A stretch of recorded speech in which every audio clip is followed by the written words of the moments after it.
call this meeting to order and welcome everyone. I just want to bring to your attention that we're still having some difficulties with our technical stuff because we're in our new council chambers. So just bear with us and anyone that's listening at home. We hope to have everything up and running smoothly soon. For roll call, everyone is here, including Councillor Charlton. He is here, but he's virtually today. So welcome, Councillor Charlton. I can't see you, but I'm sure you can hear us. We'll now take a moment of reflection and respect, please.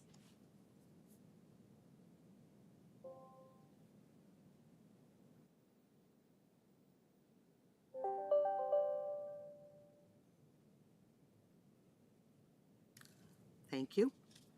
Confirmation of the agenda, please. This is moved by Councillor Barber, seconded by Councillor Oslich, that Council adopts the agenda for the meeting of July 13th, 2022 as presented. Are there any questions or comments? Seeing none, all those in favor? And that's carried. Thank you. Are there any declarations of pecuniary interest? Seeing none, we'll move into delegations and public meetings. And this evening, Yelda Azimi from Wastewater Program Manager from the Ontario Clean Water Agency is joining us. And welcome, Yelda. Thank you very much. I'm happy to be here to present our findings to you. Should I proceed? Yes, please. Good evening, everyone. I'm very happy to be here today and present to you our findings. We've been, I work for the Ontario Clean Water Agency. We operate the Aylmer Lagoons and the main pumping station there in town. And we've been working with Rob for about a year now, working on various aspects of the sewage treatment facility and troubleshooting. And it's really been an excellent collaboration with very positive results. Today here, we will be presenting to you, as Rob has requested, we have done a process roadmap which lays out the requirements for the expansion and upgrades at the facility required for the population growth as we have received information for the development of the town of Aylmer. So with that, Owen, if you can actually blow up the slides and let me know when you're on the first page.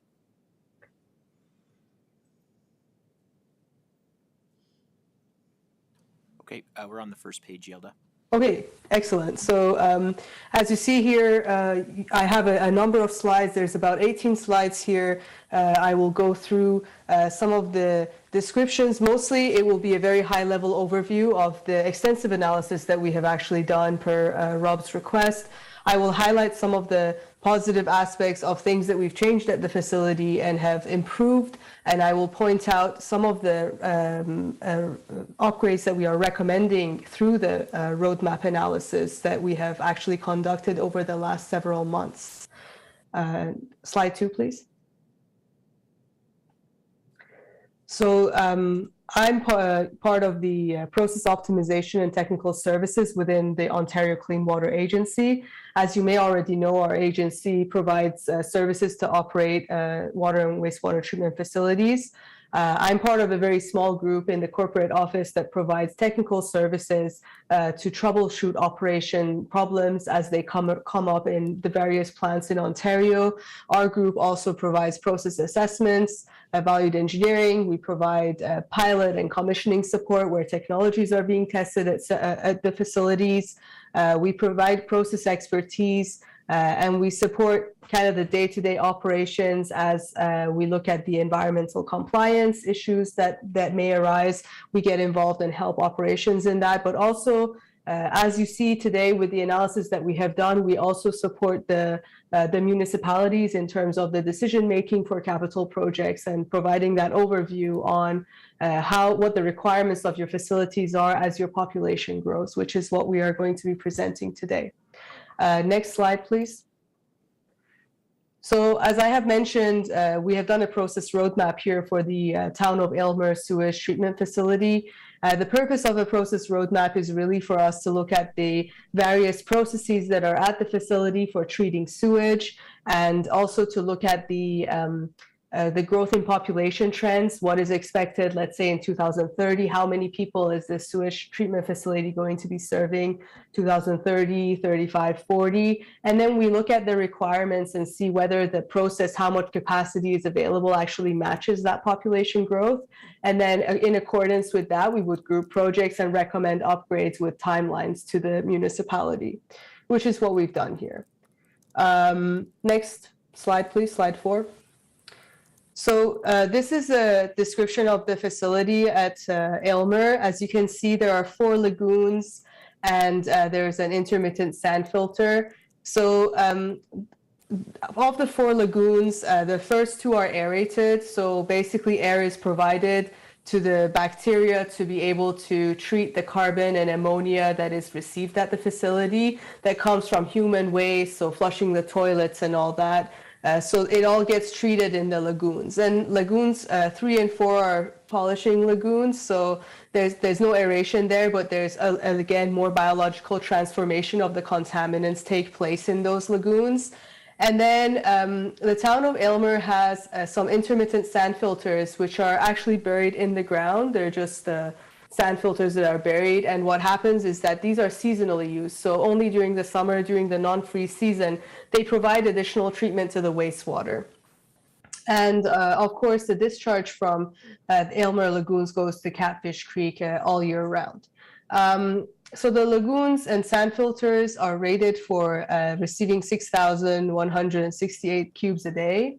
And for phosphorus removal, we use coagulant, and the coagulant, we have actually recommended that this be dosed in 2 different places in the facility just to help with that phosphorus capture. And as you know, there's a lot of issues that can come up if phosphorus is not treated properly. One of them that, you know, is a lot in the media is algae growth. So you can see all the receiving water is turning green and all that. So phosphorus control helps with that and reduces the chances of that occurring.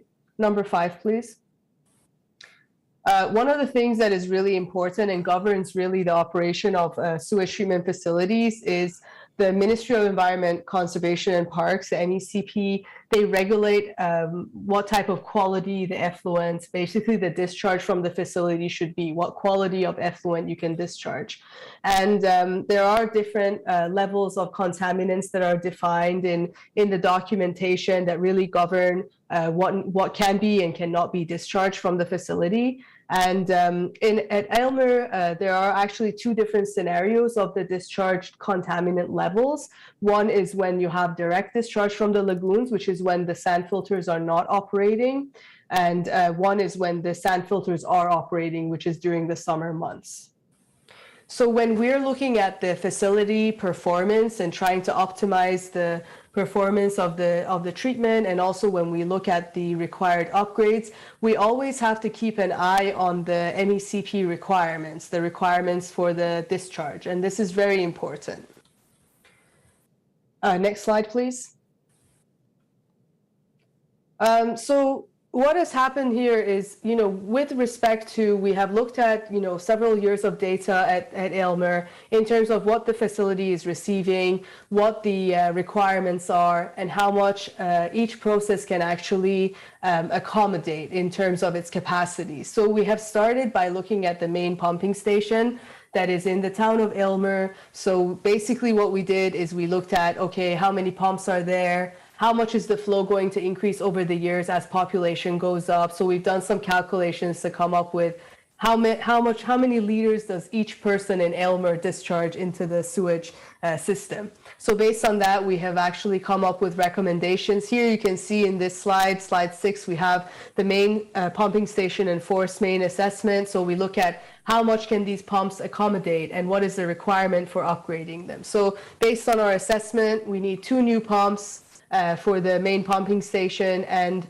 there are some recommendations in our report for improved flow monitoring and recording. So this is basically part of that SCADA upgrade that you will keep hearing. It's really just talking about the monitoring and recording of what the facility is receiving. And in this case, the main pumping station is quite important because most of the growth in Aylmer, all of the sewage from this additional population will be going through the main pumping station. And also, I mean, you have the OPC as well, the Ontario Police College, but that's a separate flow that comes into the facility based on the Springfield and the Ontario College. That's a different flow that we've also considered in our analysis.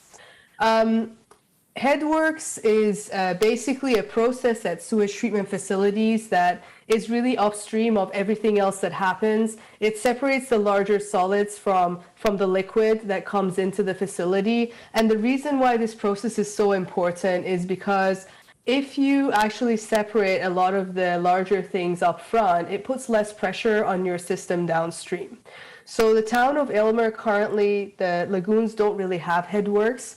And what we think through our analysis is the addition of headworks can really help the facility both in terms of its operation, but getting more capacity out of the existing aeration system that's in the facility. So this is one of our strong recommendations, is that headworks, which is basically screens to separate the large items and some degraders, so separating the grits, be added to the facility. And in our report, we have actually determined timelines for design and completion of construction also for the processes that we're recommending. Next slide, please, slide 8. So then we go into the actual lagoons. So when the sewage comes into the lagoons, it first goes to cell 1, then goes cell 2, cell 3, so it goes in sequence. So air comes in from the blowers. There are several compressors that are at the facility that send air into these lagoons just to assist with treatment. And as I said, lagoons 3 and 4 are more for polishing, but they're very important in treating the wastewater. Especially lagoon 4 is used for storing the wastewater and blending in order to meet those environmental requirements that the plant has. So there's a lot of operation detail that goes into operating these lagoons, but we have basically summarized, next slide please, in terms of what the requirements are for the future of these lagoons. So you can see for lagoons 1 and 2, this is basically where the aeration happens and where most of the contaminants are removed. Some of our recommendations are really to improve instrumentation, which means adding flow meters, adding alarm systems so that operation can be informed and respond quickly to failures in the systems, adding a new blower in the building that's there, and improving the monitoring and logging of data. So how well is the aeration system performing, which actually correlates directly with how the sewage is getting treated at the facility. So these are some of the recommendations we've had for the aerated lagoons. Next slide, please. For the unaerated lagoons, which are 3 and 4, we did some assessment for those as well. We don't recommend any major upgrades for these lagoons. There was an overflow for Lagoon 4 in 2019. The berm was repaired, and there's this is no longer an issue. So those are in good shape and they're good and well. So the recommendations are mostly on the aeration and kind of keeping up with what operation is doing currently with the other lagoons. Next slide, please. So in 2021 summer last year, we actually had a look at the Aylmer lagoons due to some odor issues that were going on, and we made some recommendations on how to improve aeration in cells 1 and 2. And one of the things that we did as part of that study was we looked at how much sludge is accumulated in the first 3 lagoons at Aylmer. And the reason why this is important is because if you have a lot of sludge accumulated in the lagoons, it means your treatment performance efficiency goes down. So it was important for us to look at this. We actually made some recommendations to improve aeration with the existing system that's available at Aylmer, and the odor issues have gone away this year. There were no issues reported, so we considered that a success between what we did with the municipality, but also working with operations to resolve that issue. But coming back to the lagoon sludge storage, what we found is that the lagoons had about between 5 to 13% sludge stored in them in terms of their volume. Usually, we recommend dredging the lagoons, getting the solids out of them when it's around 25%. Adding headworks will be a huge help. Adding the screens and grit removal system will be a huge help and would eliminate the fast storage of sludge in these lagoons. But again, we recommend that a budget be set aside for 10 years from now, 15 years from now, when these actually do need to be dredged from the sludge needs to be removed from the lagoons. Next slide, please, slide 12. In this slide, I'm going to talk about the intermittent sand filters. So the intermittent sand filters, we did a very comprehensive analysis on these because operations has had a lot of issues with operating these sand filters. What we concluded was that the sand filters are under design. So the MECP, the ministry, actually limits. So in the regulation that governs the operation of this facility, there's a certain amount of discharge that is allowed through the sand filters. And through analysis and looking at the flow that goes to the facility, looking at the precipitation at the facility, and looking at how much evaporation we expect, etc. We just looked at a total balance of water going in and out of the lagoon during that period that the sand filter is used, which is between April and November. What we found is that the sand filter size is under design, so there is an urgent need for doubling up on the capacity of those sand filters in order to have adequate treatment and meeting compliance. Environmental compliance more consistently. So we have actually recommended that this be added with timelines for design in 2022-2023 and construction till 2025. This will increase how much water can actually be pushed through the tertiary filter system. And the reason why this is so important is because all the water that is discharged from Aylmer lagoons during this period that sand filters are operational has to go through the sand filter. You can't have direct discharge. So this makes this process very important in terms of its capacity. So that's what we've recommended. Really an increase in capacity is needed there, and we recommended that. Next slide, please.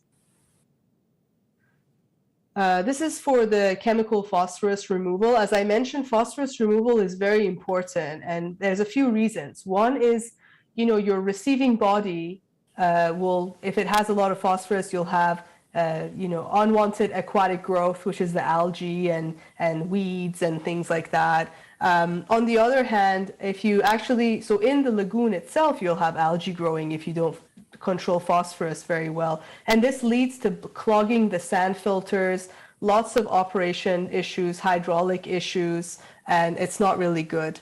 So Aylmer, we use alum, which is an aluminum-based chemical to remove phosphorus. It's really just a chemical that phosphorus binds to, basically, and it's very effective at removing phosphorus. The dosing is you have a storage tank there. There's a couple pumps.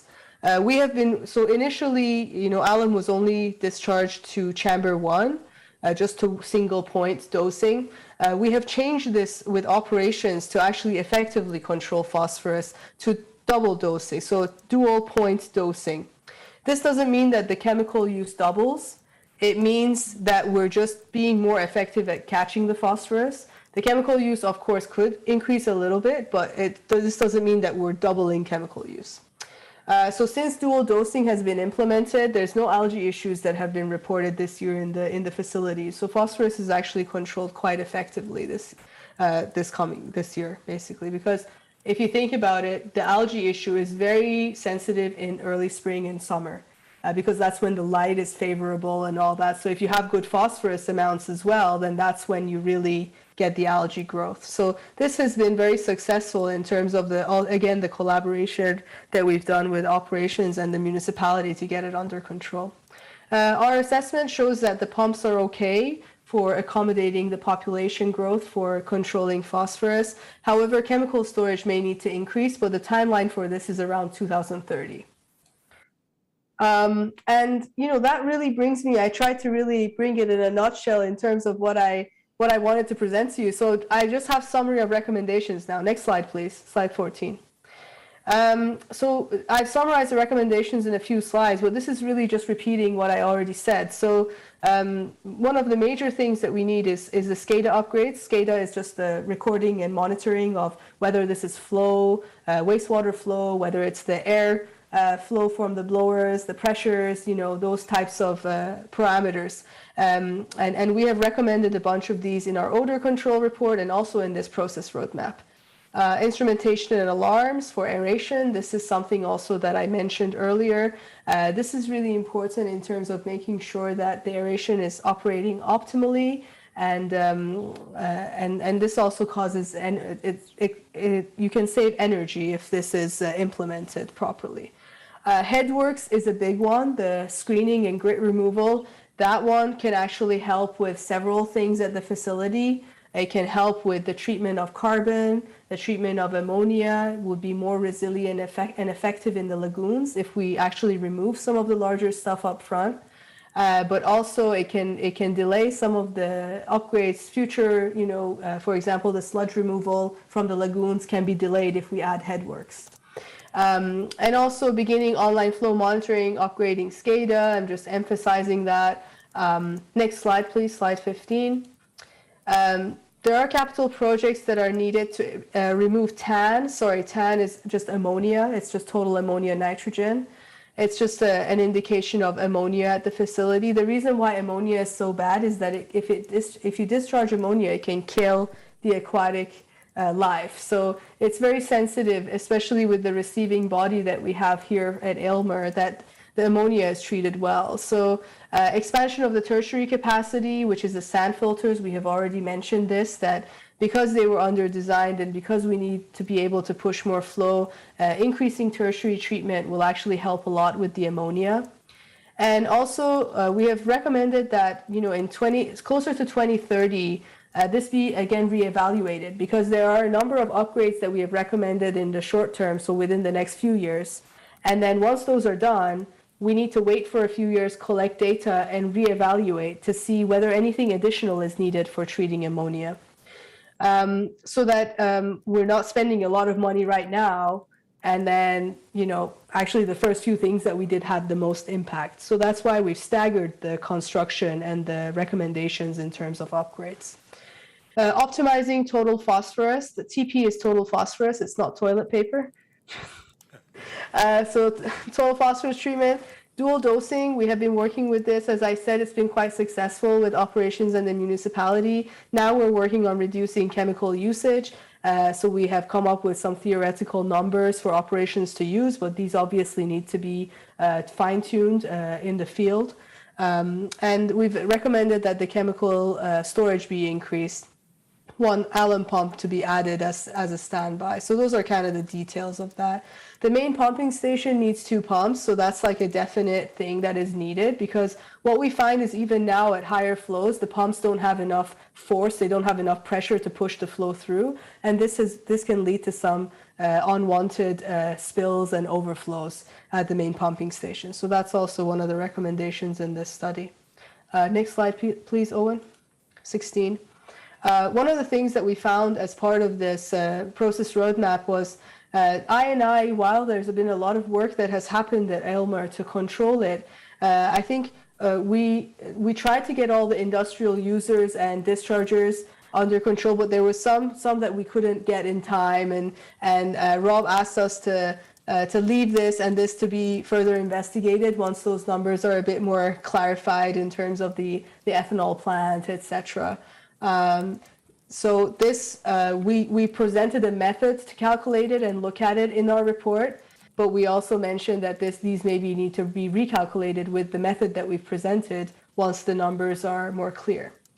Continue to operate Lagoon 4 for operational flexibility. Operation is already doing this. They're quite successful in making sure that the hydraulics is working okay for discharging effluent.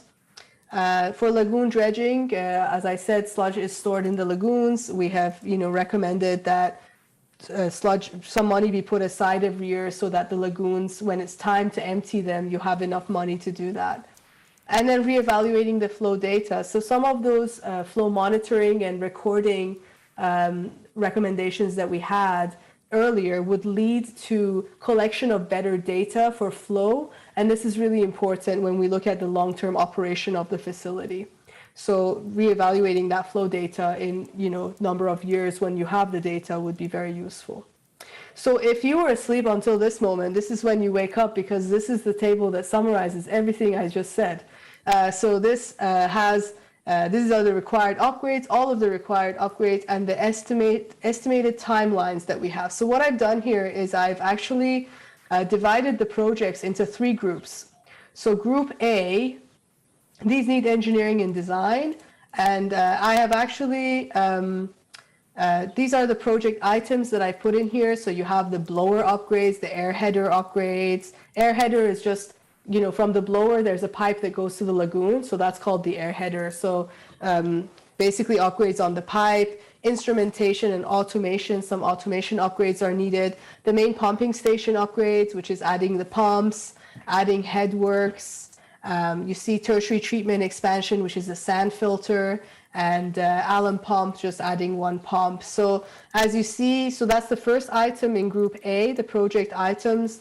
In terms of the estimated timeline, you can see the plan is really to, have a consultant in place for end of this year, get them to do the design, take a year to design, and then doing construction in the 2024-2025 timeline.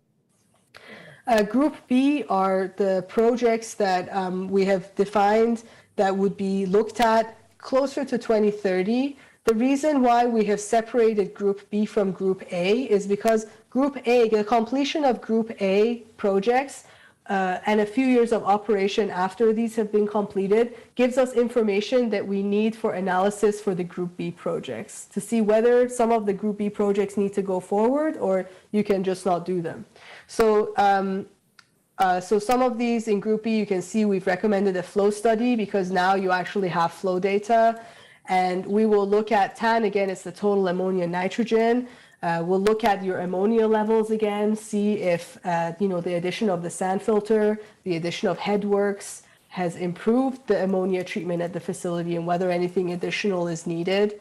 And then again, tertiary treatment and alum storage expansion. So you can see we've recommended that we will do a similar study that we just did here in 2028 timeline. So this will be done again by my group. And then as needed by the consultant, we would have design and construction for certain elements as we need them. So whatever comes out of the study that we do, then those go to design and construction. And then Group C is just the lagoon dredging, which I think would probably be needed in the 2035 to 2040 timeline. But then that needs to be, again, reassessed because the ministry actually requires sludge monitoring in the lagoons. This is a new requirement. So we will have a lot more data on this for the years to come so that we can have a more accurate idea of the timeline. And with that, next slide, please, Owen. I would like to thank you for your attention. I know it may have been a lot of information, but any questions that you have are welcome, and I'm here to answer your questions on this for anything that wasn't clear. Thank you. Thank you, Yelda. That was a very good report. Are there any questions for Yelda? Go ahead, Councillor Barber.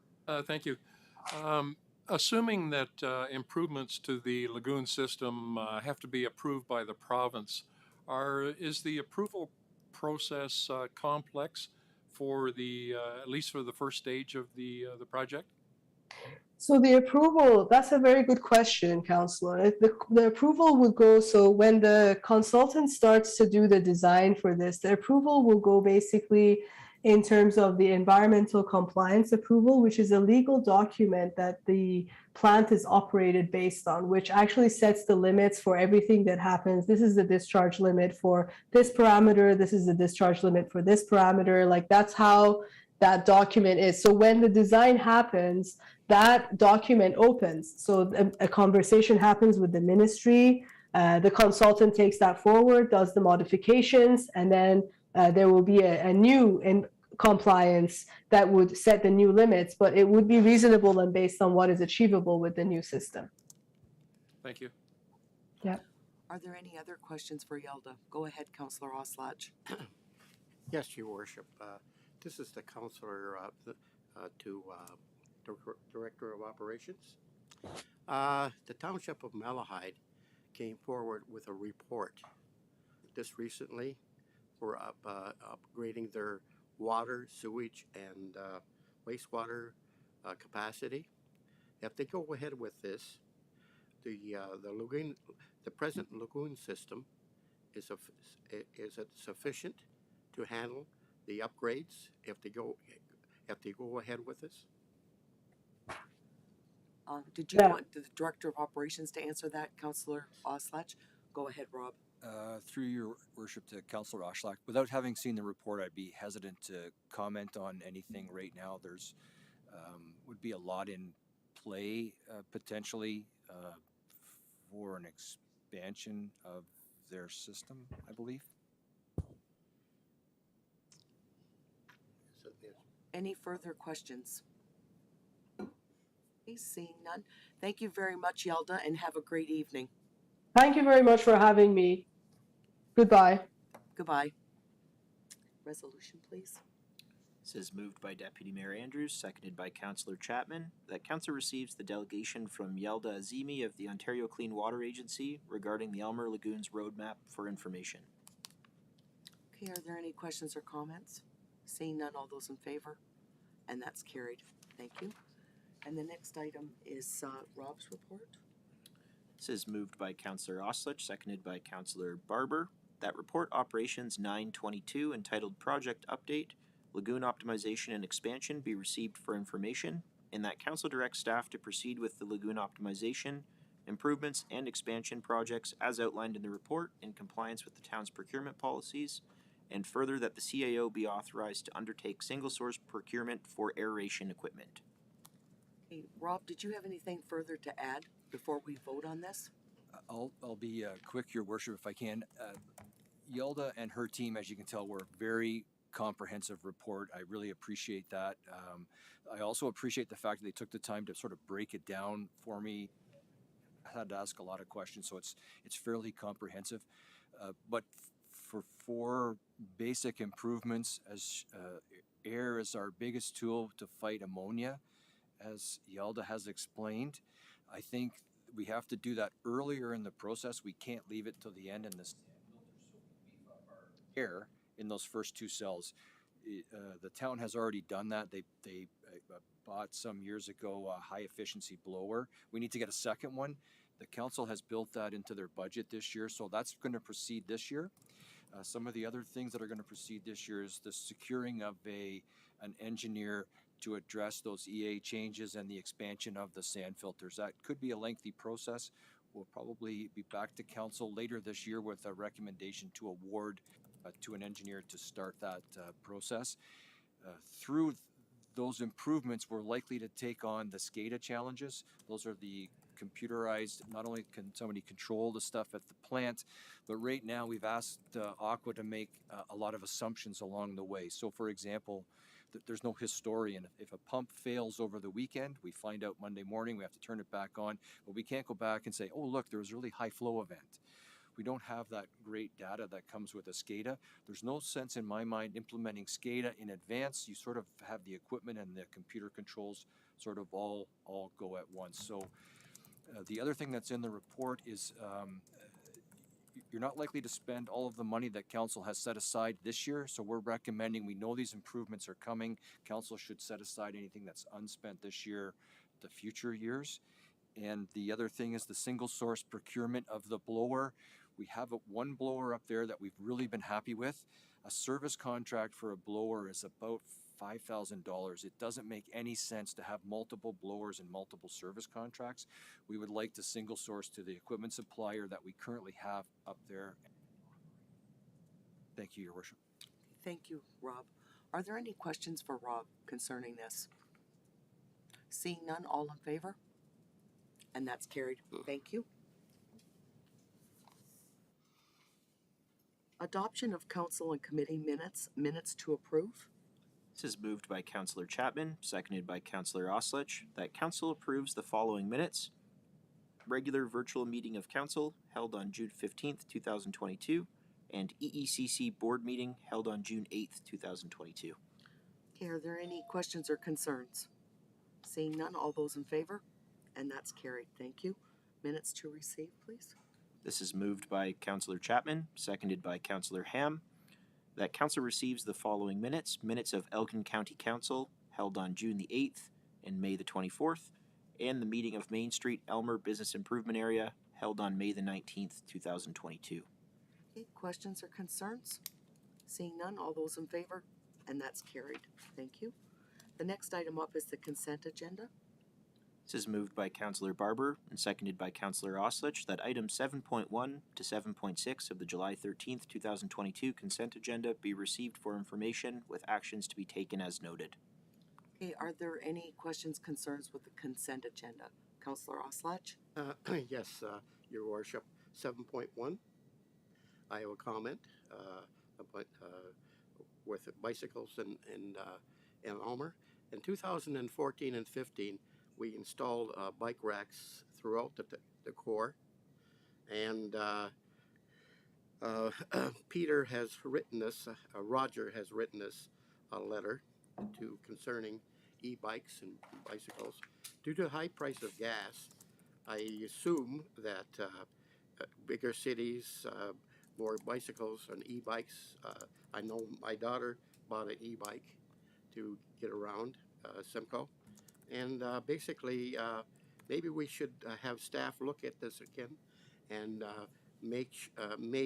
maybe install bike racks throughout the town of Elmer, not only in the core. But I know we can install them on private property. You know, I have a concern about this. First of all, you're absolutely right. If it's private property, and I do believe his letter is concerning That's something right. that would not be the town of Aylmer. But I'm going to turn it over to the CAO because we've actually discussed this, and maybe you can give Councillor Oslach. Thank you, Mayor French. We have met on Monday with Stantec, who we awarded the Parks and Recreation Master Plan, and they toured all of the town's parks, all the town's facilities, and we're going to go ahead and have certainly a kickoff meeting with them soon.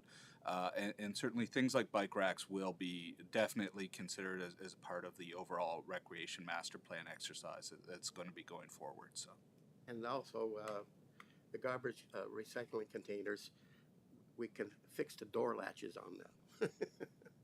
They remain open all the time. Are there any further concerns with the consent agenda?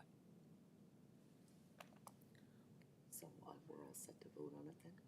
All right, so with no further questions or comments, all those in favor? And that's carried. Thank you. We're going to move into action items now. The first one is OPNS 10-22. Welcome, Christian. And I'll have you read the resolution. This is moved by Councillor Chapman, seconded by Councillor Barber, that report operations 1022 entitled 2022 Hard Surface Maintenance Program Crack Sealing be received for information, and that the 2022 asphalt crack sealing work be awarded to Niagara Crack Sealing. Okay, I'll turn it over to you, Christian. Maybe you can just give a bit of an overview of your report. For sure. Thank you, Your Worship, and through you to members of council. So I'd just like to take this opportunity on behalf of operations staff to thank this term of council for initializing and continuing to prioritize the hard surface maintenance program throughout your tenure. This investment adds life expectancy to vital road networks throughout town. As a brief reminder, the process of asphalt crack sealing involves placing a sealant directly inside cracks of the surface pavement. The idea is to prevent moisture, organic matter, and debris from penetrating the surface of the asphalt pavement and causing internal damages to the subgrade and foundation of the structure. So as you can see in the map provided in the report, the asphalt crack sealing aspect of the toolbox is in its infancy, but has become one of the most important components of the program itself. In years previous, Elmer has entered into joint procurement agreements with Elgin County for services such as asphalt crack sealing. And as council can recall, we've continued that trend with the microsurface component treatment again this year. However, this year, Elgin County elected not to pursue a crack sealing tender. Given that it is not our decision to skip this year's program, staff are requesting a single source purchase of this treatment by means of the same company we used last year. The Niagara Crack Sealing Company provided excellent service, produced quality work, and a market check on a per meter pricing indicated that Elmer was still seeing value despite rising industry costs. Staff also had the ability to reduce the overall distance of the treatment area to keep costs in line with the budget. And any questions, I'd be happy to. Okay, thank you, Christian. Are there any questions for Christian from council? Councillor Chapman, go ahead. Through you, your worship, it's just a comment. Prolonging the life of our roads is going to save us money, and I think it's something that we should continue to do. A little bit spent now can be a lot less spent later. Councillor Barber, go ahead. And to follow that up, just a little bit of preventive maintenance just makes sense. Why wouldn't you? Any further questions or comments from council? Seeing none, all those in favor? And that's carried. Thank you. Thank you, Christian. Was he voting against? I can't. Was it Councillor Charlton? Sorry. Councillor Charlton, did we miss a comment from you there? Yeah, Oh, sorry, just Councillor Charlton. I through didn't your hear worship. you. Well, I pressed the button and I just didn't speak quick enough. And of course, you can't see me anyway. So, yeah, road maintenance is kind of top priority. I've been driving some rough roads, and if we can keep our good roads and last a little longer, all the better. Anyway, bring you all greetings from Prince Edward Island. Thanks, Councillor Charlton. Okay, the next item up is report OPNS 11-22. This is moved by Councillor Ham, seconded by Councillor Oslich. That report, Operations 1122, entitled Consolidated Linear Infrastructure Environmental Compliance Approval Overview, be received for information. Okay, thank you. Rob, would you like to give us a bit of an overview of this report, please? Thank you, Your Worship. I'll give you a brief summary. What the MECP has done is issued a sort of a license program for our sanitary and storm, very similar to what has been done in the water. So this is sort of a nice improvement for us. It has a lot of good benefits for the community. I could use Cottonwood, their most recent subdivision, as an example. We go through all the design, the back and forth with the developer. Our engineer reviews their plans, and we do all that. We are able, because we're licensed in the water, to simply allow the water mains to go in. We do all that work for the sanitary and the storm pond, but yet it's a pipe. Each individual pipe for those components have to be sent off to the ministry for approval. So what the ministry has now done is say, we're going to license you in sanitary and storm like we've done in water. However, you have to go and prepare. You'll recall when we did water, we had to have all of the, here's how you're going to operate your system and here's your management supply. We have to go through and do all that still. So I expect there will be a cost for that. They're trying to do everyone in the province next year. So if you recall, to water, it was kind of a staggered thing. It was a real big undertaking.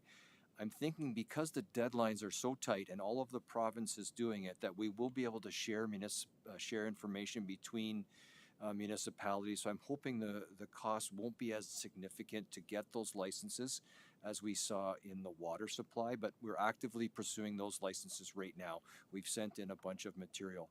But you may see a line item in next year's budget for a consultant to help us prepare those plans, if you will.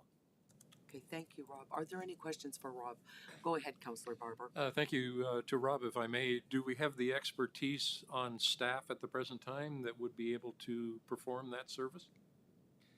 Through your worship, to Councillor Barber, I think we'll be reliant heavily on Mr. Bailey as to he maybe identifies to a consultant that can put it together on the paper side of things, but it will be a considerable undertaking, and I see a reliance on the operations staff, and a consultant would probably bring us the best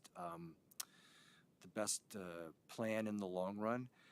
We have seen some of the water plans where early on the municipalities thought they had the expertise in-house. They don't do it all the time. They operate the system, but not maybe do the documents. A lot of those plans got rewritten at a later date, so I think we're probably best to engage the help of a consultant as fiscally responsibly as we can. Any further questions for Rob? Seeing none, all those in favor? And that's carried, thank you. The next item up is report OPNS 12-22. This is moved by Councillor Chapman, seconded by Councillor Barber, that report operations 1222 entitled Replacement of Winter Control Vehicle Attachment and Accessories be received for information, and that council authorize the replacement of the existing 1-ton snowplow auxiliary equipment. Okay, Rob, I'll turn this back over. It's pretty self-explanatory, but if you have any extra things that you'd like to share with us. No, Bruce, your worship, the staff, being as fiscally responsible as they could, thought they could reuse the plow. This is sort of somewhat on me. I probably should have caught this. I wouldn't recommend it. Similar to a fire truck or a police vehicle, you usually get them fully equipped. Only after the fact that they looked at the plow and the new vehicle, it just doesn't marry up. So I suggested we should get the plow, fully equip the vehicle, revise our asset management and fund it through that. The other avenue it gives us too is we take the existing 1-ton plow out of the heavy duty respond to every winter event. It's certainly not capable of that, but having that plow, having that vehicle with the existing plow on it at the Parks Department might be beneficial at some point if we get a super event or we have an equipment breakdown. So there's two reasons why I think we should go ahead and purchase the plow. Okay, thank you, Rob. Are there any questions for Rob? Go ahead, Councillor Barber. Thank you, Worship. Just a quick comment to keep the vehicle as long as it's not costing us big bucks makes sense. But as soon as it does, we have to reconsider that asset staying in the fleet. Any further comments or questions? Councillor Oslach, go ahead. Yes, your worship, to Rob. How old is the present 1-ton? That was in a previous report that I don't have in front of me. 2005. Thank you, Christian. Okay. Are you okay with that answer, Councillor Oslach? You had no further questions? Any further questions or comments? Seeing none, all those in favor? And that's carried, thank you. The next report is Finance 11-22. This is moved by Deputy Mayor Andrews, seconded by Councillor Ham. That report, Finance 1122, entitled Quarterly Financial Summary Report, Quarter 2, be received for information. Okay, I'll turn this over to Heather. Did you want to just give us a bit of an overview?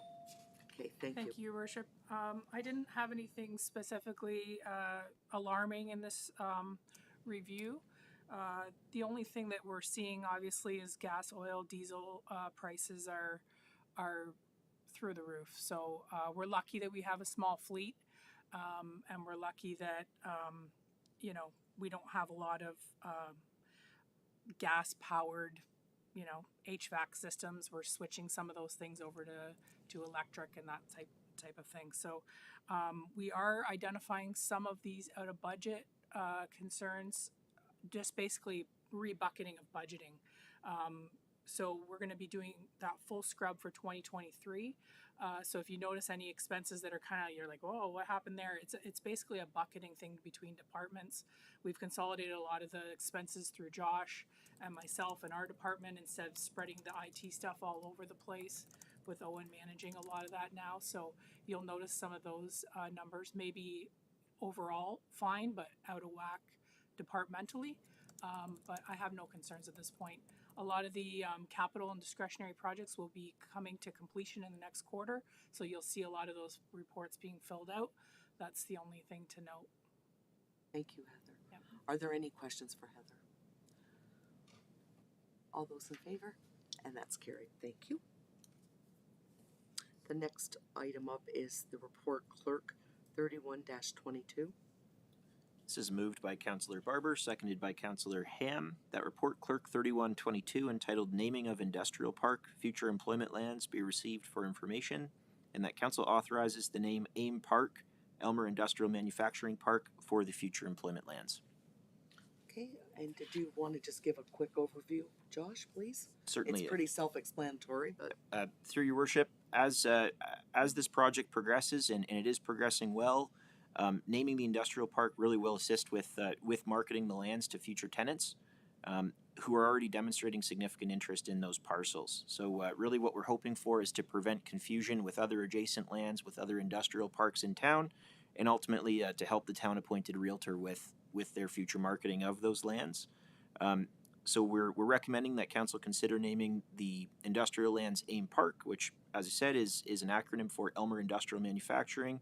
And the rationale behind this recommendation is that it's succinct, easily recognizable, and accurately reflects the future use of the lands. Thank you, Josh. Are there any questions for Josh? Councillor Barber. Just a quick comment. It's very functional, but it's not very catchy, but it works. It's not. Councillor Oslach. Yes, Your Worship. The CEO, Andy, has put out a survey last year for 2022 budget. And I understand it's on the agenda tonight for the 2023 budget.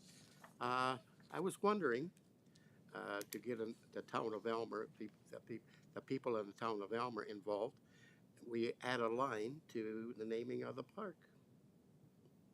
Oh, only a suggestion. Maybe it will become a contest. Who knows?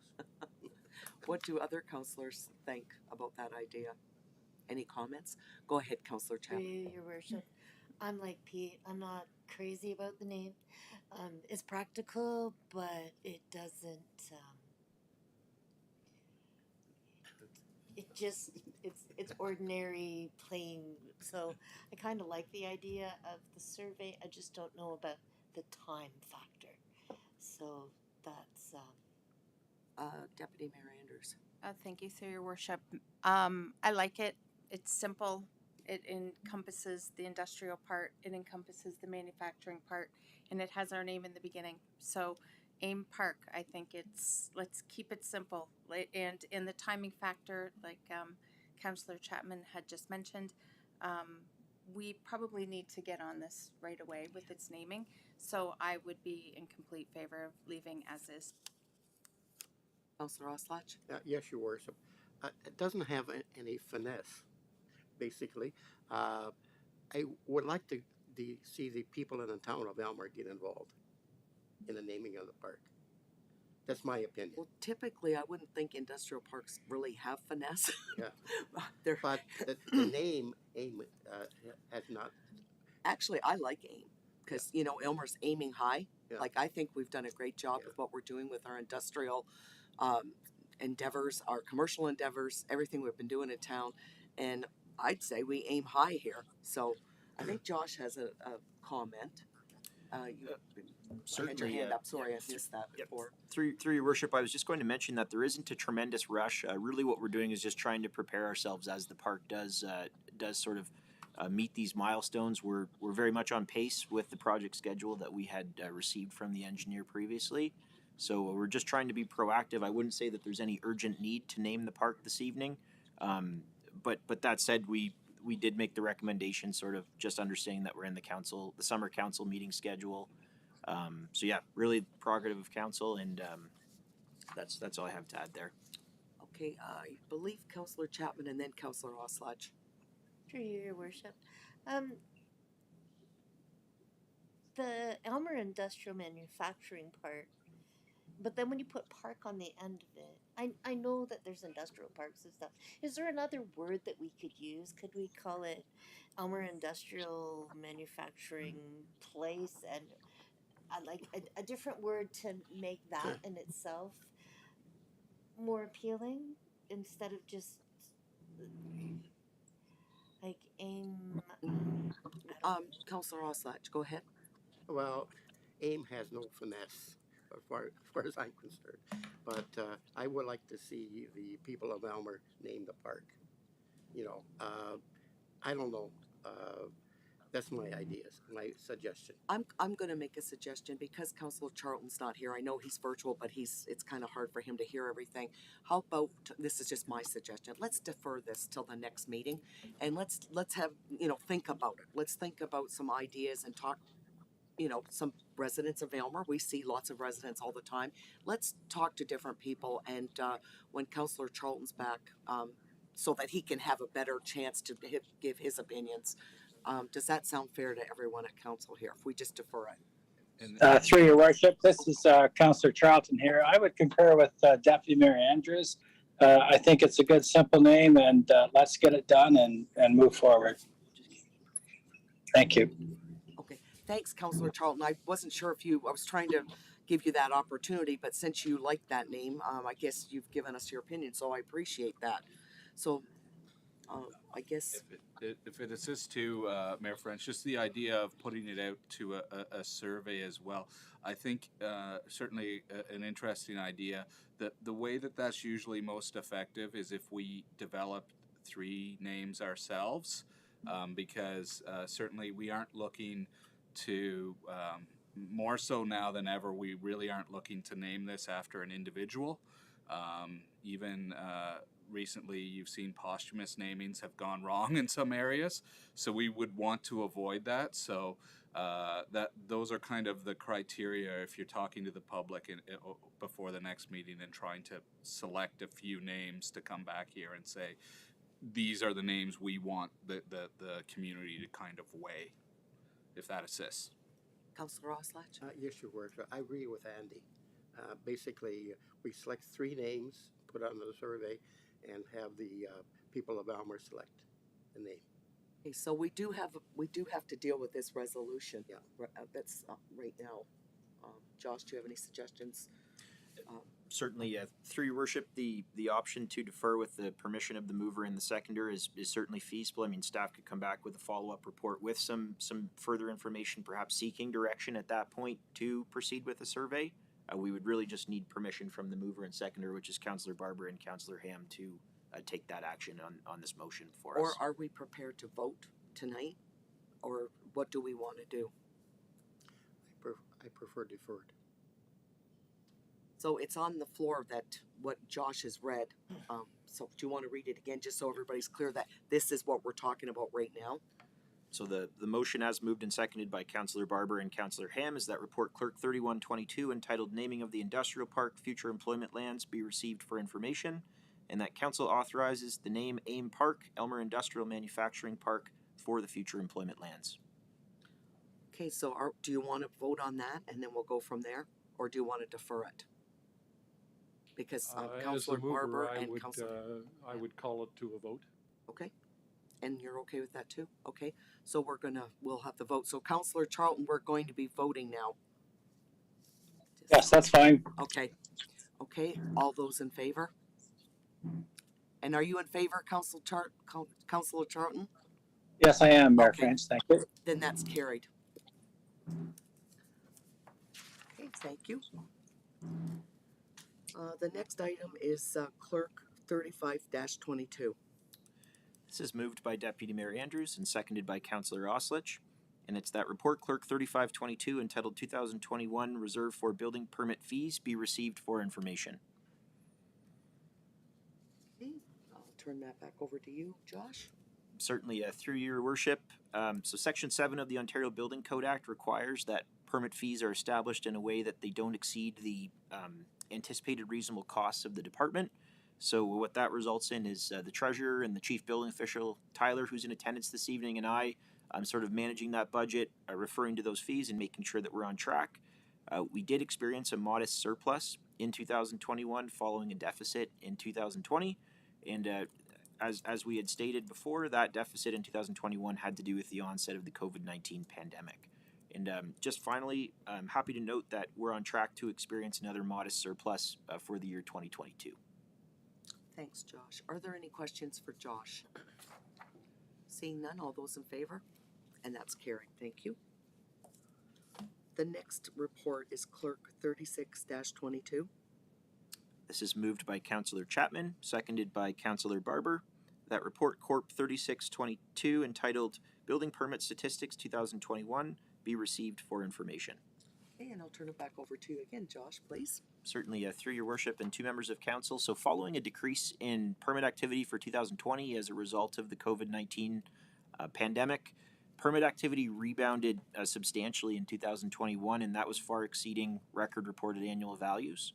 So we're noting that there was an average number of residential permits for new construction. However, the real increases had to do with backyard landscaping, including the installation of pools and decks.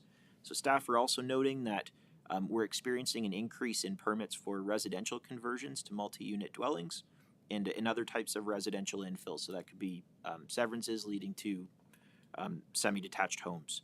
So, and we also had 2 permits for low-rise apartment buildings, which added 72 units to the residential housing inventory in town. So with that said, permit values exceeding $20 million isn't generally characteristic of the community that we live in.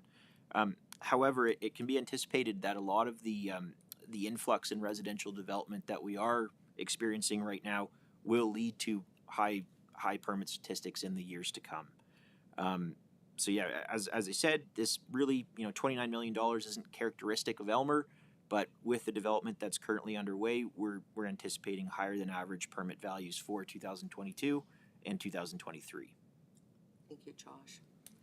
Any questions or comments? Go ahead, Councillor Oslach. Yes, Your Worship. Has there any been permits issued for tiny houses or granny suites? Through your worship and to Councillor Oslach, not for tiny houses, but I will say perhaps you're referencing the additional residential units that we had spoke about. Tyler would know better than me, but we've had a handful. Go Yes, ahead, Your Tyler. Worship. Yes, we've had probably about 5 or 6, mainly basement apartment units. A couple have inquired about garages, but there was a lot of interest at the beginning of the year. It's kind of slowed down, but there's been a few. Any further questions? Go ahead, Councillor Oslach. Yes, I made a mistake with tiny houses. I can just say that it's a fantastic report. Yeah. We like to hear that. So that's excellent. Any further questions, comments? All those in favor? And that's carried. Thank you. The next report is CAO 49-22. This is moved by Councillor Ham, seconded by Councillor Chapman.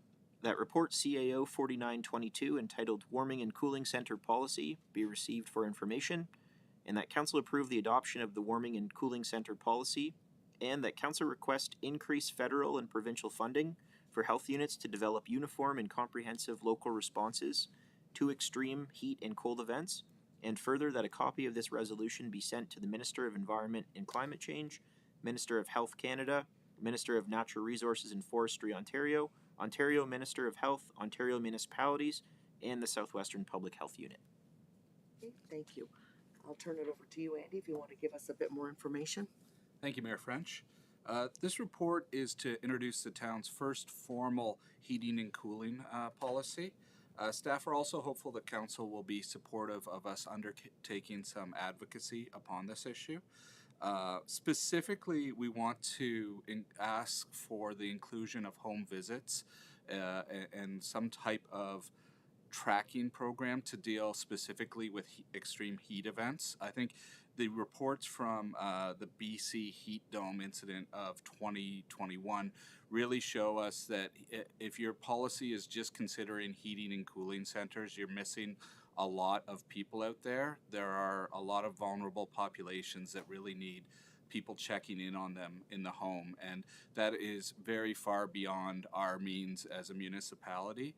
When you look at some larger municipalities, they have the Board of Health. Their council actually sits as the Board of Health, and they perhaps have some larger resources to throw at issues like this. But again, the BC Heat Dome really showed us that a little area like Linton was, impacted as bad or worse than a large center. So these type of extreme weather events don't really discriminate on where they show up. So we want to kind of see the province and all the partners start treating this not as an if scenario, but more of a when scenario, because we do anticipate that this is going to be the reality that we're kind of moving towards and living in. So, and with that, certainly what we're suggesting until the results of our advocacy efforts are known is that we kind of continue with our previous approach of using the EECC as a heating and cooling center. With that, I'll try to answer any questions council might have. Thank you, Andy. Go ahead, Councillor Oslach. Yes, your worship, to Andy.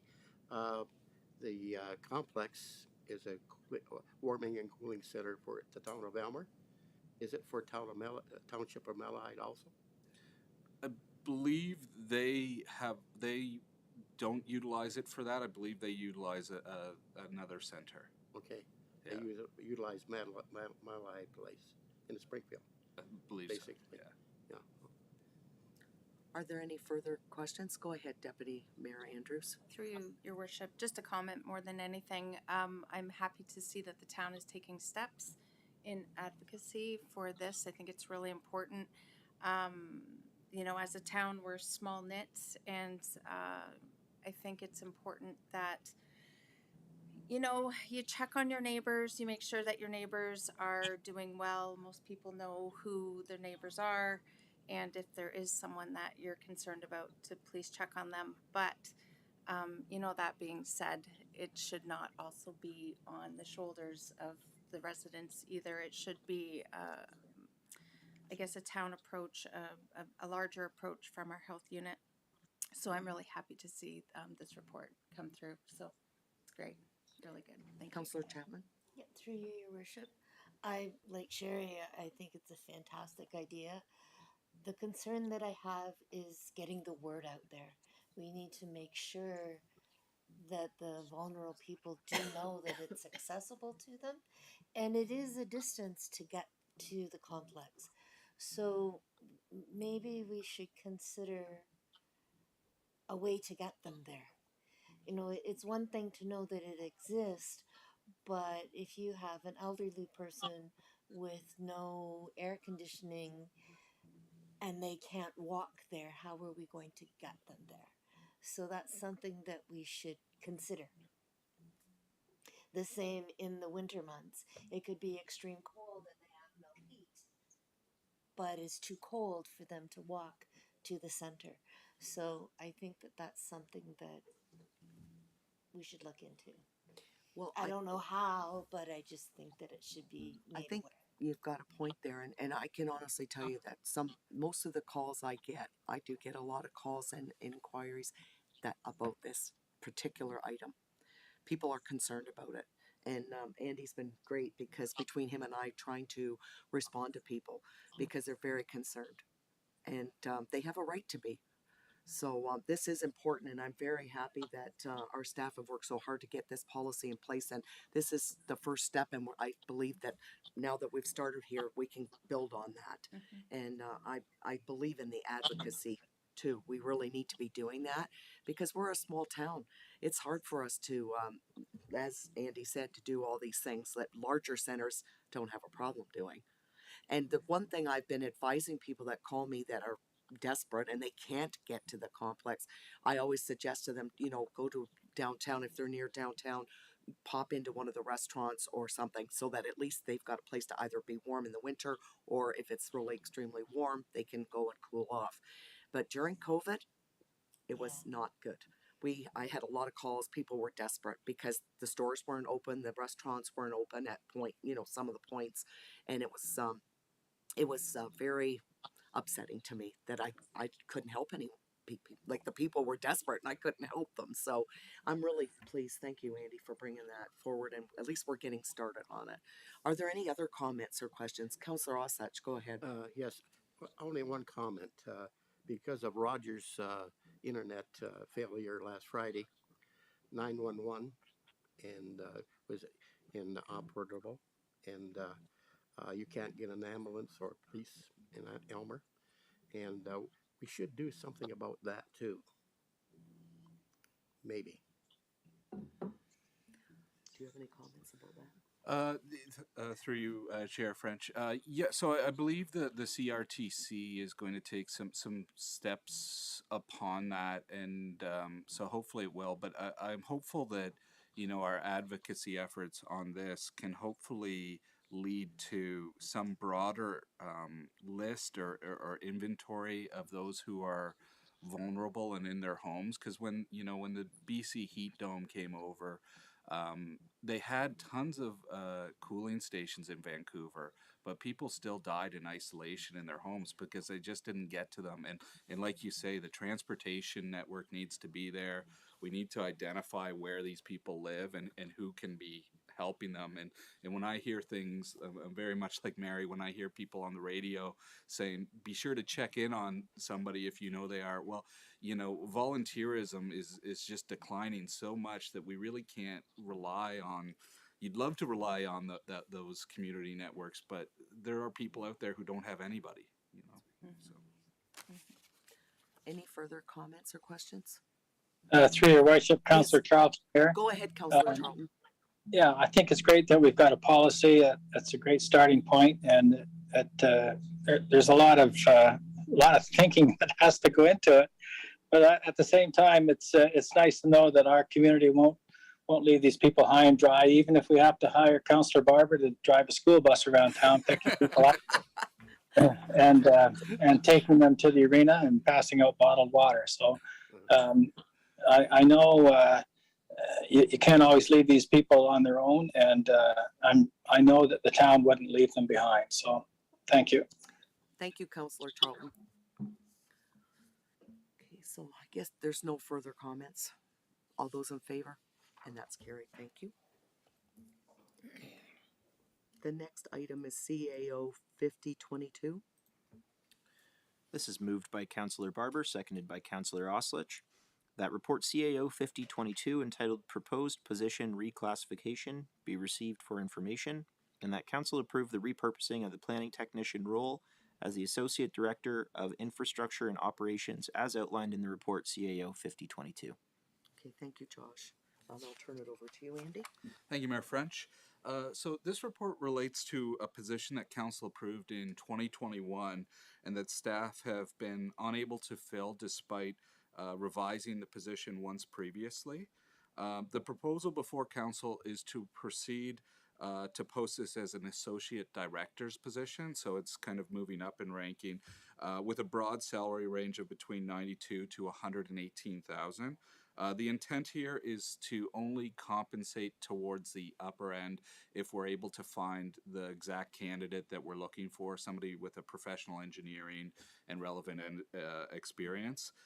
If we don't see those candidates, we're going to revise the top end of this downwards so that we're not paying for anybody lesser.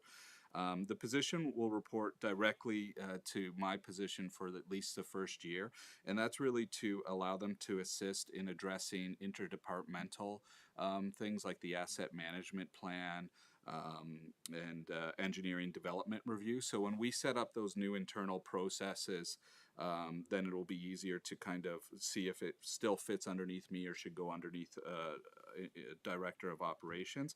The position is also going to directly backfill the Director of Operations and help out with a lot of the work there. So there's gapping dollars that are in the 2022 budget because we haven't filled the position yet, so it won't have any cost impact this year. We were estimating that it could have a potential $25,000 cost impact next year, but there is a potential through talking with the treasurer that amount may be reduced. We may assign a portion of this to the water and wastewater rates budget and take the funds out of the reserve because that position will be doing a lot of review of the existing infrastructure. So that amount probably is quite high for next year.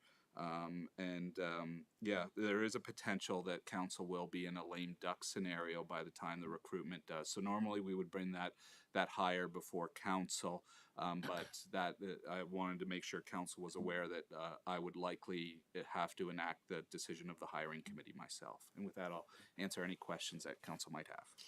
Are there any questions for Andy on this report? Seeing none, all those in favor? Do you have a question, Councillor Charlton? Yes, I have no doubt that this is that we can use this position. It's quite a job description. It seems to be, this person is going to be helping a lot of people do some work. I just myself, I'm going to have a little difficulty justifying this to people in the community. When we can hire someone like this, but I haven't been in town for a week and our flower beds were in quite disrepair, and even the volunteers are getting disgruntled.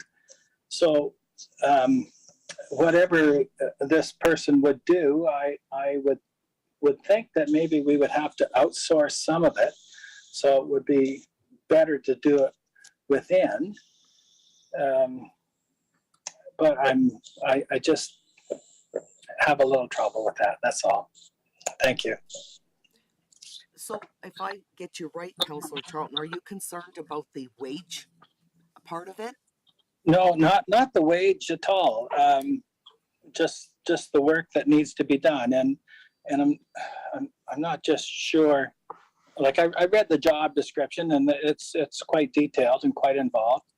And no doubt we probably need this person on staff. Otherwise, we'd be outsourcing some of this work. But it's just another hire, and I just was questioning that. That's all. Thank you. Thank you. Are there any further comments or questions? Seeing none, all those in favor? And that's carried. Thank you. The next item is CAO 51-22. This is moved by Deputy Mayor Andrews, seconded by Councillor Ham. That report CAO 5122 entitled 2023 Budget Survey be received for information. Okay, Andy, did you have anything you want to share with council about this? Thank you, Mayor French. So this report is respecting the 2023 budget survey. The proposed survey shows our organizational commitment to substance, really. We really want to go out to the public and have kind of an unvarnished discussion with them about our services. But we also kind of want to see where their quality of life is going and what their priorities are. Because, you know, it's been a couple hard years on the community, and we want to make sure that we kind of keep our finger on the pulse. When we go out and do kind of a survey that is as honest as this one, we do kind of anticipate that we will get some more negative feedback. Sometimes the people who respond to these surveys are more trolls, but the reality is we're open to that, and we want to find out where the issues are. Overall, we have very low level of complaints in Aylmer. I think it's a community where there's a high level of satisfaction of our residents, but we also want to test where those areas of non-satisfaction might be. And to build a better understanding. The last survey focused a lot more on the services provided by the county. We've avoided that here. The counties are close friends, so we certainly don't want to throw any shade at them. But when you review the overall tax rate for competitiveness, it's kind of an exercise that all municipalities should go through. In this report, I've just undertaken a brief comparison between us and Tillsonburg. We can see that residents in Elgin County do provide 10 to 15% more taxation to the upper tier when you consider that Oxford County also provides garbage services. This again is not to critique or question services provided by the county. It's just to highlight that we're a bit of an outlier in terms of taxation, and that creates some limitations upon us locally at our level.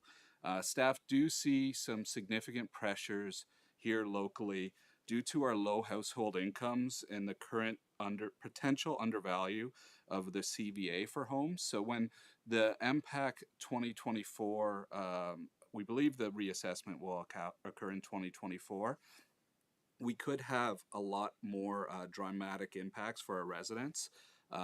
It's not standard across everybody. So if you've had more high property sales in your neighborhood, you could see a larger spike. And because our houses are undervalued compared to other areas, it could be much more dramatic in our community. So we're just trying to plan towards the fact that this will happen.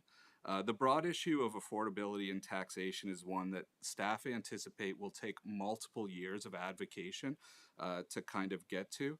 This won't be an easy issue to raise, in part because specifically when you look at Elgin, to use one area as an example, they historically have had the highest per capita compensation of long-term care homes in the province. And so, you know, in 2020, this amounted to $142 per capita, and that was over 3 times the municipal average in the province and $30 more than Kenora, which was the next follower.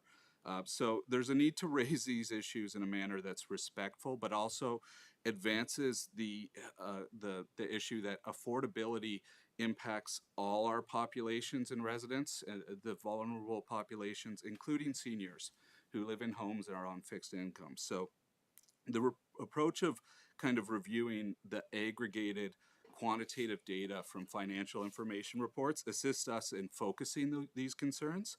And this approach is not intended to have Elmer directly comment on county services. It's just to highlight that affordability is perhaps our biggest issue here locally and will continue to be so, especially for the next 4 years. So we kind of take the same lens when we approach all our services in Elmer to do the same kind of tough analysis on where we're spending money, reviewing it, and identifying areas where we might be high or low. So again, upper tier services are not an aspect of this year's survey, but I did want to highlight that staff will continue to work upon developing a multi-year advocacy strategy for presentation to the next term of council so that they can consider it. And we intend to kind of present all the survey outcomes that we're doing when we present our original kind of budget overview this September at the last meeting of that month. As previously done. So with that, I'll try to answer any questions council might have. Okay, thank you, Andy. Are there questions? Go ahead, Councillor Oslach. Yes, Your Worship. I understand the 2022 budget survey was great success. I understand. And kudos to Andy for bringing it back this year. Any further comments?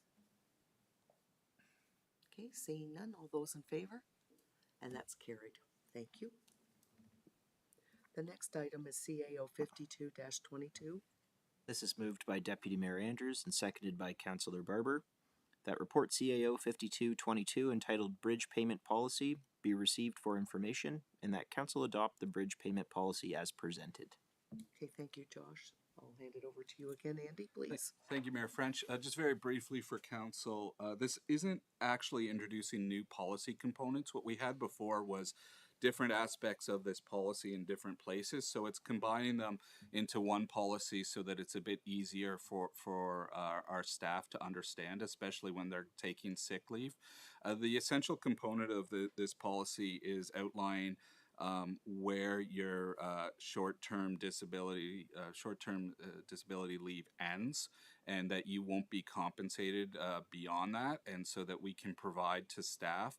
Again, it's central that we really, as an organization, support all our staff, and that's our primary goal. But part of supporting them is also not letting them run down on the money that they're getting and realize it just at the end. It's making sure that when they take the leave, they're aware of it, and they're also aware that if their WSIB or LTD claim is denied, that they could have to reimburse that through the garnishing of their wages until we get topped up. So again, we're doing all we can to work with staff and work with our external LTD review and our WSIB. And really, I know Heather and her team, and Ruth, are on top of these files and doing everything they can as soon as they can to get these timelines expedited. But we are seeing, specifically anecdotally, the timelines for review under WSIB really have started to get longer. So. Okay, thank you, Andy. Any questions for Andy? Go ahead, Councillor Barber.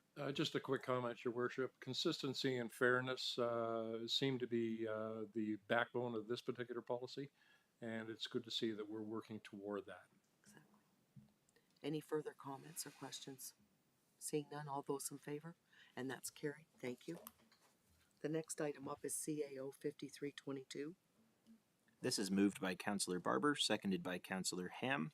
That report CAO 5322 entitled Ontario Trillium Grant Application be received for information, and that council approve of the submission of accessibility upgrades to the baseball diamond at Optimus Park for the 2022 Ontario Trillium Grant application. Thank you, Josh, and I'll turn it over to you, Andy.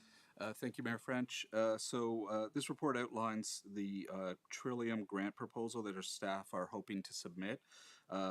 This report was pre-circulated to Elmer Minor Baseball, but we didn't hear anything back from them. We are kind of continually working with them on the redesigns to the park. Certainly, we think this is a good type of application to put into Trillium. It has the right components that they would consider approval. But at the same time, we are undertaking the Parks and Recreation Master Plan, so it would also be a valid decision for council to direct staff not to proceed and just wait for the outcomes of that. The consequences of that would be that we won't get the end result from the Parks and Recreation Master Plan until early 2023. So it would just mean that the works wouldn't ever be started till 2024, if that assists. And with that, I'll try to answer any questions Thank you might you, have. Andy. Any questions for the CAO? Go ahead, Councillor Chapman. Through you, Your Worship, to Andy, so if we don't put forward for the Trillium grant, what are the chances of us getting a grant in 2024? Yeah, through you, Mayor French, we could put forward for a grant in 2024. I anticipate that the Trillium grant will still be there, but we cannot guarantee that they will have another opening, essentially. So the minor ball has been begging for improvements to the diamonds for quite some time. And if we have the opportunity to get some funding to help make this happen, I think it's time. I don't think that waiting until we get the Parks and Rec thing is necessary, because even though there's many components to the Parks and Rec review, this is something that needs to be tended to and will last into the future. And so I think that we should go for the Trillium grant. Councillor Barber and then Councillor Oslach. Seems to me that if you have an opportunity to get some funding for a project that makes sense, why wouldn't you go ahead with it? Councillor Oslach. Yes, Your Worship. Is 150,000 sufficient funding for the ballpark? Through you, Chair French. We're hopeful, but that is the main concern would be the pathway, the length of the pathway being 93 meters to make a multi-use path. That could cost quite a bit.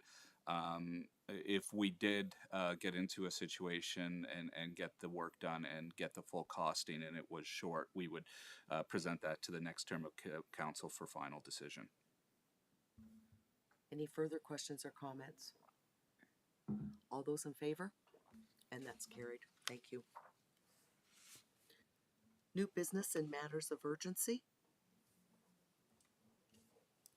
We'll move to reading of bylaws and proceedings thereon. 3 readings. This is moved by Deputy Mayor Andrews, seconded by Councillor Ham. That council gives 3 readings to the following bylaws. Bylaw 2322, being a bylaw to appoint and delegate authority in the event of a lame duck council, as defined under Section 275 of the Municipal Act. Bylaw 2422, being a bylaw to authorize the signing of an agreement between the Corporation of the Town of Elmer and Stantec Incorporated for the preparation of the 2022 to 2032 Parks and Recreation Master Plan. Bylaw 2522, being a bylaw to authorize the signing of an agreement between the Corporation of the Town of Elmer and Duncor Enterprises for 2022 hard surface maintenance. And finally, bylaw 2622, being a bylaw to authorize the signing of an agreement between the Corporation of the Town of Elmer and Service Line Warranties of Canada. Thank you, Josh. Are there any questions or comments?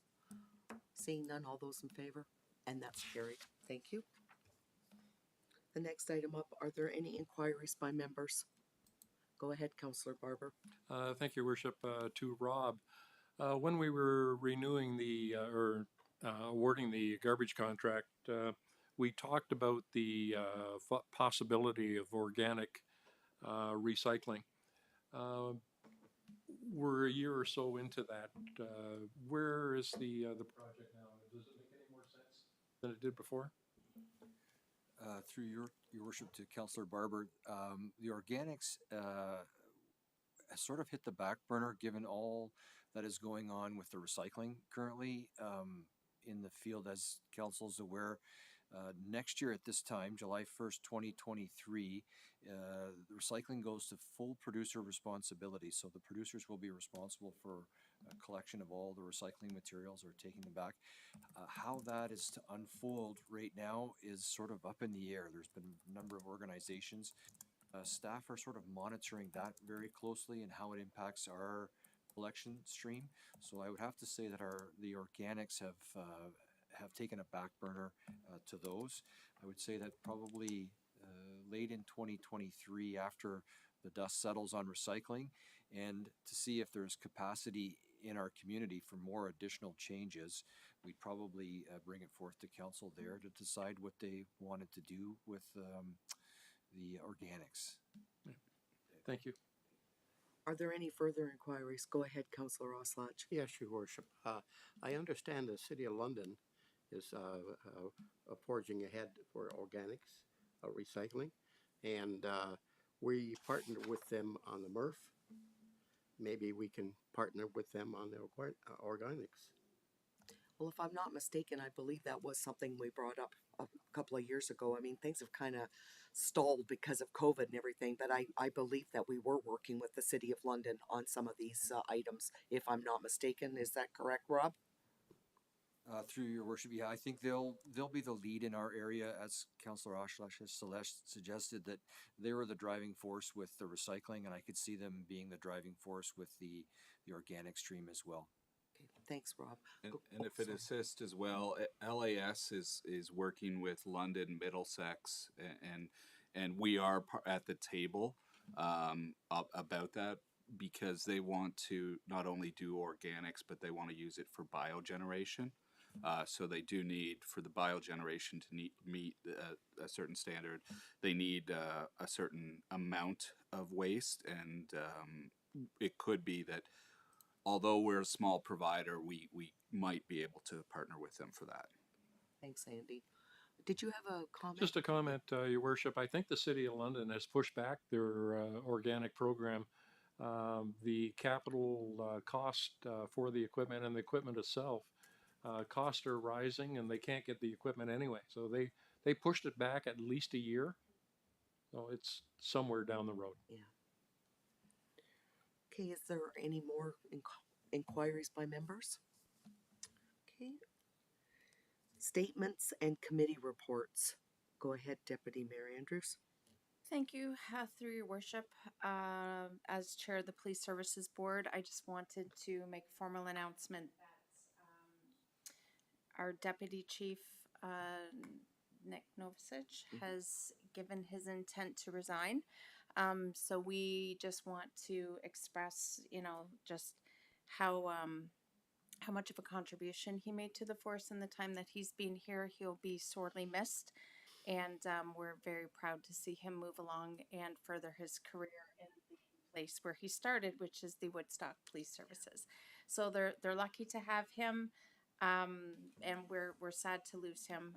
However, we do have some quality candidates that have stepped forward, and we will be interviewing those candidates this week. So hopefully we'll see some new faces sooner than later, but I just wanted to just give that shout out to Deputy Chief Novicic and to the police services. What a great job he's done for us in his advocacy, in everything he's done for the town, and his stepping in when the chief needed him the most, and he did a fantastic job. So thank you. Thank you very much for that report. That was great. Are there any other statements or committee reports? Go ahead, Councillor Barber. Quick comment, Your Worship. Quite often, new construction causes havoc in any particular area with the abutting landowners. Speaking to some people in the Cottonwoods area on the weekend, they are very happy with the way Sifton Properties at the end of the week clean up and leave the site. They couldn't be happier with the interaction with Sifton. It's nice to hear. It certainly is, because we did have problems at the start. So it's nice to hear that those problems have been corrected. And it's so nice to hear these good comments. So thank you for that. Are there any further statements from council? Okay, the next item up is report of mayor. The only thing I wanted to mention was that it's great for everybody to be back together again. And you know, our volunteers they're starting to come out again, and we're having a lot of great events. And there's so much going on in the community. It's so nice to see that that everybody's so interested. And like there was the tractor pull. Apparently, they had a huge turnout. And I'm going to admit I couldn't be out for any of this because I had COVID. So I missed everything, but I know the Legion had a great event. I know that the Kinsmen did a wonderful job. I've heard nothing but, great remarks about the fireworks display. Morav Underground, luckily I got to see them and listen to their music, and they did a phenomenal job. Large amount of money was donated, and a huge amount of food was donated as well. They've done a fantastic job, and I believe it's been 10 years that the Morav Underground Band has been doing this. So kudos to them. And I don't mean to miss anybody. I hope I haven't, but there's just so much going on. I just wanted to mention that we're grateful for all the volunteers because a lot of these events don't happen without our volunteers. So, and notice of motion. I don't believe there's any notice of motion this evening. And we will be calling the resolution for a meeting closed to the public. This is moved by Deputy Mayor Andrews and seconded by Councillor Oslich that council moves into a meeting closed to the public at 7:06 p.m. to discuss the following matters. So we've got a land sale update, and that item is closed to the public pursuant to Section 239(2)(c) of the Municipal Act as amended, as the subject matter pertains to a proposed or pending acquisition or disposition of land by the municipality. We've got Report Clerk 3322 respecting a land sale update, and that item's closed to the public pursuant to Section 239(2)(c) of the Municipal Act as amended, as the subject matter pertains to a proposed or pending acquisition or disposition of land by the municipality.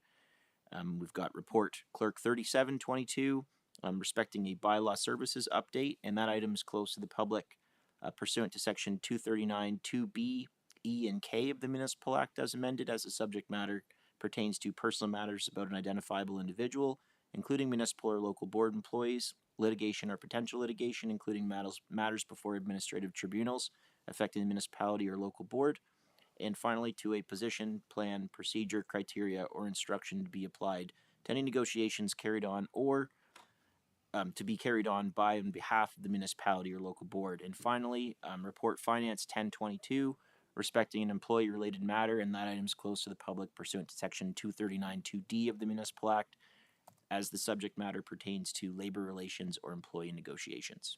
Thank you, Josh. That was a lot to read. Are there any questions or comments? All those in favor? And that's carried. And we're going to take about a 10-minute break.